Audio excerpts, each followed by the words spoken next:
नमस्कार, VP concepts के YouTube channel पर आप सभी का हार्दिक स्वागत है। आज के इस वीडियो में हम 11 जुलाई 2021 के करंट अफेयर्स को कवर करेंगे। करंट अफेयर्स को कवर करने से पहले हम रोज एक मोटिवेशनल लाइन डिस्कस करते हैं, जैसा कि आप सभी को पता है। आज का मोटिवेशनल कोट्स है, विद्यार्थी जीवन में छोटी छोटी आदतें हमारे जीवन में बड़ा फर्क पैदा करती है। तो जब हम छोटे छोटे बदलाव हमारी लाइफ में करते हैं, जो सकारात्मक बदलाव करते हैं, तो उससे हम एक दिन देखते हैं कि हम बहुत बड़े परिणाम की तरफ जा रहे होते हैं। तो कहने का मतलब ये है कि हमको छोटे छोटे गोल डिसाइड करने चाहिए और उनको अचीव करने का प्रयास करना चाहिए। इसी मोटिवेशन के साथ हम आज का वीडियो शुरू करते हैं। डेली करंट अफेयर्स बाय योगी और सुपर 10 डेली एमसीक्यूज ये सीरीज है, जिसमें मैं आपके साथ रोज 10 से 15 क्वेश्चन एमसीक्यूज के रूप में डिस्कस करता हूं और उनसे रिलेटेड हर चीज़ को मैं आपको समझाने की कोशिश करता हूं और बुलेट पॉइंट्स और रैशनल तरीके से मैं आपको उस हर एक पॉइंट ऑफ व्यू से अवगत कराने की कोशिश करता हूं। तो चलिए आज का करंट अफेयर्स का वीडियो शुरू करते हैं।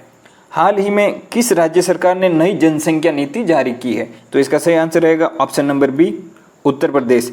ये जनसंख्या नीति उत्तर प्रदेश ने जारी की, जो कि आज के टाइम में देखा जाए तो ये वर्तमान समय की सबसे बड़ी मांग है कि भारत को जो जनसंख्या है उस जनसंख्या को कंट्रोल करने के लिए कुछ प्रभावी कदम उठाने पड़ेंगे, क्योंकि जब जनसंख्या ज़्यादा होती है तो संसाधनों के ऊपर और पर्यावरण के ऊपर उसका बहुत बड़ा दबाव बनता है।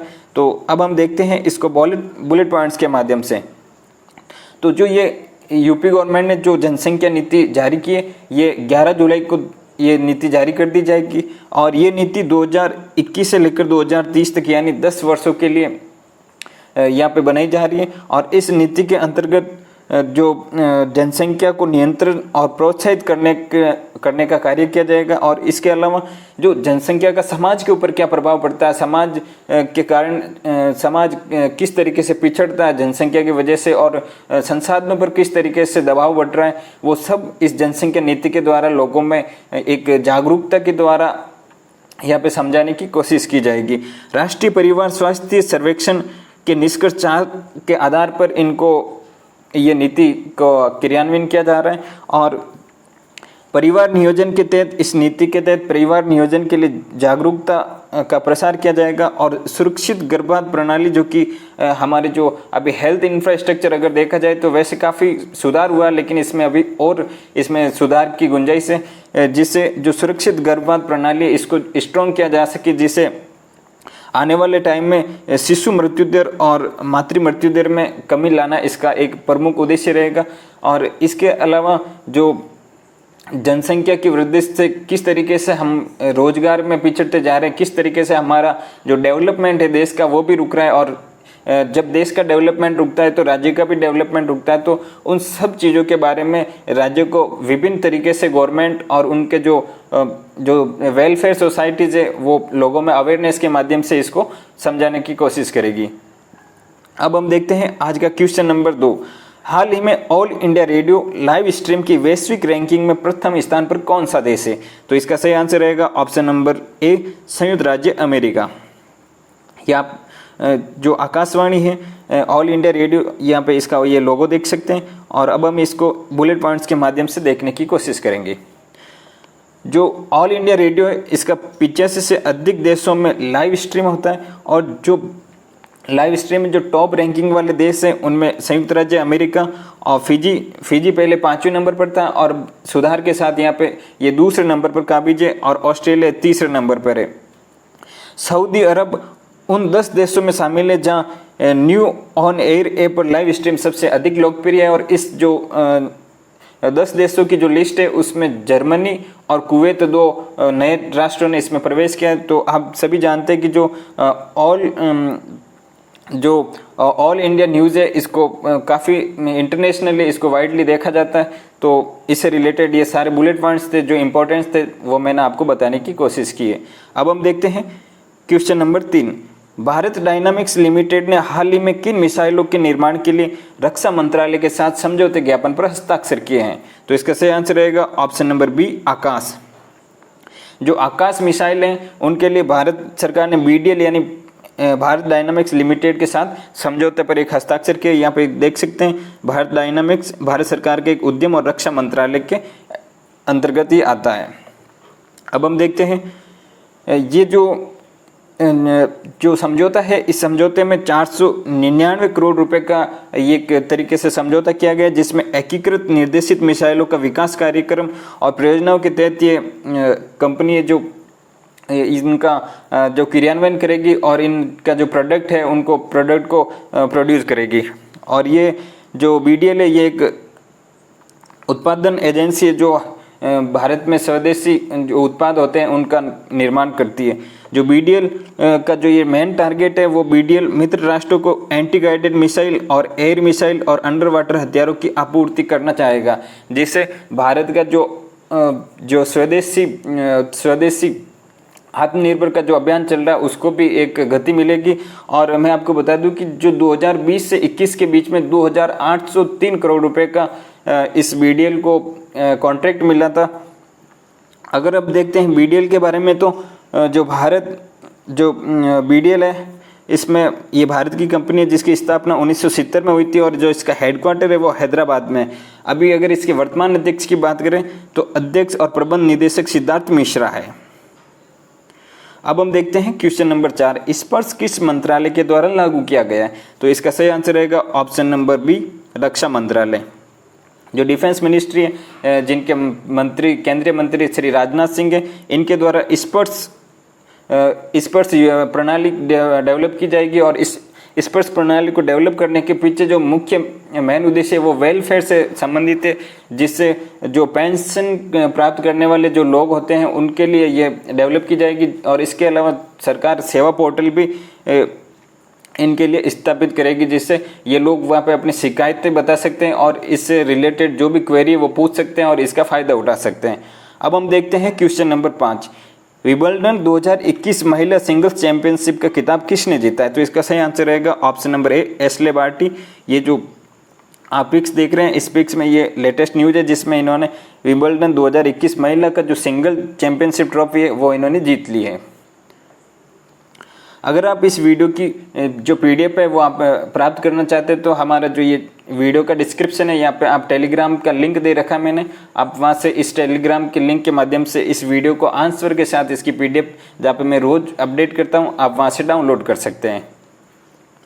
अब देखते हैं क्वेश्चन नंबर 6, कौन सी राज्य सरकार मॉडल टेनेंसी एक्ट लाने का विचार कर रही है? तो इसका सही आंसर है ऑप्शन नंबर सी, कर्नाटक। जो कर्नाटक सरकार है मॉडल टेनेंसी एक्ट लाने का विचार कर रही है। अब मॉडल टेनेंसी एक्ट है क्या? तो अब मैं आपको एक बुलेट पॉइंट्स के माध्यम से आपको संक्षिप्त में समझाने की कोशिश कर रहा हूँ।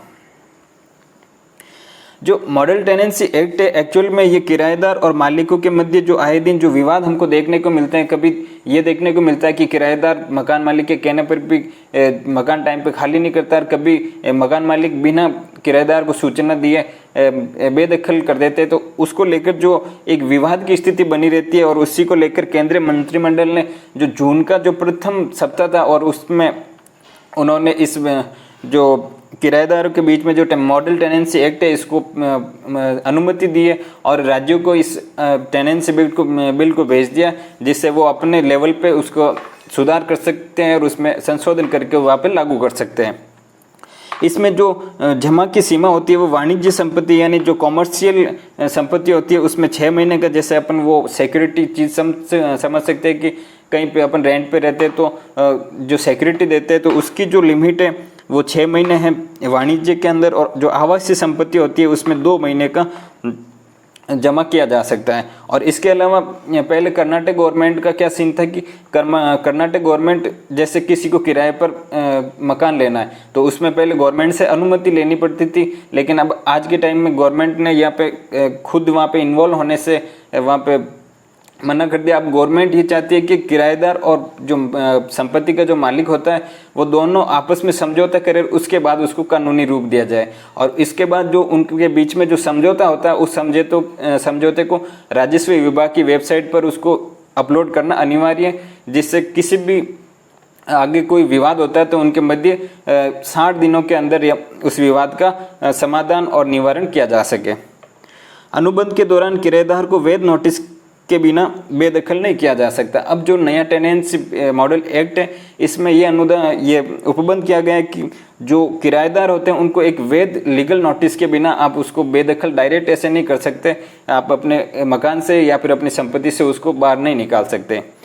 रेंट एग्रीमेंट राजस्व विभाग की वेबसाइट पर अपलोड करना कंपलसरी है, जैसा कि अभी मैंने आपको बताया। संपत्ति मालिक लिखित अनुमति के बिना संरचनात्मक परिवर्तन नहीं किया जा सकता। मान लो आपको अपने एक बेसिक एग्जाम्पल के तौर पर मैं आपको बता रहा हूँ कि आपको एक आपने मकान किराए पर ले रखा है। अब आपको उसमें से कुछ उसका इंफ्रास्ट्रक्चर यहाँ पे चेंज करना, वहाँ पे आप लंबे समय से रह रहे हो, तो उसमें आपको अब जो नया बिल है उसमें आपको मकान मालिक की लिखित अनुमति लेनी पड़ेगी और उसके बाद ही आप उसके इंफ्रास्ट्रक्चर में कुछ चेंजेस कर सकते हैं। अब देखते हैं क्वेश्चन नंबर 7, किस कंपनी ने अपना पहला डिजिटल केंद्र गुजरात में खोला? तो इसका सही आंसर रहेगा ऑप्शन नंबर बी, अमेजॉन। अब हम देखते हैं इसको बुलेट पॉइंट्स के माध्यम से समझने की कोशिश करते हैं कि आखिर ये क्या है। तो जो ये डिजिटल केंद्र है वो 2025 तक 19 मिलियन, जो इसका जो मेन मोटो है अमेजॉन का, वो 2025 तक 19 मिलियन भारतीय सूक्ष्म मध्यम और लघु उद्यमों को डिजिटाइज करने का जो लक्ष्य है वो अमेजॉन कंपनी ने ले रखा है। और उसमें जो ये अपन देखते हैं कि पहले डिजिटल केंद्र है ये अहमदाबाद जो गुजरात है, गुजरात के सूरत में इसकी स्थापना की गई है। और इसके अलावा जनवरी 2020 में जो अमेजॉन के सीईओ थे, इन्होंने भारत में $1 बिलियन अमेरिकी डॉलर के माध्यम से उद्यमों को ऑनलाइन करने का और निवेश करने का यहाँ पे वो घोषणा की थी कि भाई भारत में जो 1 बिलियन अमेरिकी डॉलर है, इनके माध्यम से जो MSME यानी जो छोटे मध्यम और लघु उद्योग होते हैं इनको ऑनलाइन किया जाएगा। और जो MSME वाले जो उद्यमी होते हैं इनको समझाया जाएगा कि आखिर ऑनलाइन जब आप अपना बिजनेस ऑनलाइन करते हैं तो किस तरीके से आपके लागत में बचत होती है, किस तरीके से आपका जो समय भी बचता है और किस तरीके से आपको इसके अन्य फायदे भी मिलते हैं। तो उस सब के बारे में ये डिजिटल केंद्र इस योजना में मतलब 100 केंद्र भारत में स्थापित करने का एक जो लक्ष्य में रखा गया है, जिसमें 2025 तक 100 केंद्र स्थापित किए जाएंगे। और इन केंद्रों के माध्यम से ये जागरूकता फैलाई जाएगी और ज़्यादा से ज़्यादा लोगों को डिजिटाइज करने की कोशिश की जाएगी। जो अमेजोन है इसके जो 3 लक्ष्य हैं मेन, वो 10 मिलियन MSME को ऑनलाइन करने का है और 10 बिलियन अमेरिकी डॉलर के ई-कॉमर्स को निर्यात में सक्षम करना है। 2020 से 2025 तक भारत में 10 लाख नौकरियां उत्पादित की जाएगी। मतलब जब भारत में इसके अनेक केंद्र खोलेंगे, अनेक डिजिटाइज केंद्र अलग अलग जगह पे इसके ब्रांचेस खुलेंगे, तो वहाँ पे लोगों को रोजगार मिलेगा, वहाँ पे लोग जॉब करने के लिए आएंगे। तो इस तरीके से वहाँ पे रोजगार भी ओपन और रोजगार की संभावना काफ़ी बढ़ेगी। अब हम देखते हैं क्वेश्चन नंबर 8, भारतीय रेलवे ने किस स्टेशन पर पहली स्वचालित सुरंग एक्वेरियम की शुरुआत की? तो इसका सही आंसर रहेगा ऑप्शन नंबर ए, बेंगलुरु। जो बेंगलुरु रेलवे स्टेशन है यहाँ पे एक एक्वेरियम की शुरुआत की गई और ये भारत में पहला ऐसा एक्वेरियम है जहाँ पे रेलवे स्टेशन पर एक्वेरियम स्थापित किया जाएगा, जहाँ पे दुर्लभ प्रजाति की मछलियाँ भी स्थापित की जाएगी और इसके अलावा विदेशी समुद्री पौधों को भी आकर्षक रूप में यहाँ पे प्रदर्शित किया जाएगा। ये जो एक्वेरियम है वो अमेजॉन नदी के उदाहरण पर इसको स्थापित किया गया है और 3D शिल्प क्षेत्र और जो यहाँ पे बेंगलुरु का जो ये रेलवे स्टेशन है इसको क्रांतिवीर संगोली रायना के नाम से भी जाना जाता है। आप देखते हैं क्वेश्चन नंबर 9, विश्व का सबसे ऊंचा रेत महल कहाँ बनाया गया? तो इसका सही आंसर रहेगा ऑप्शन नंबर डी, डेनमार्क।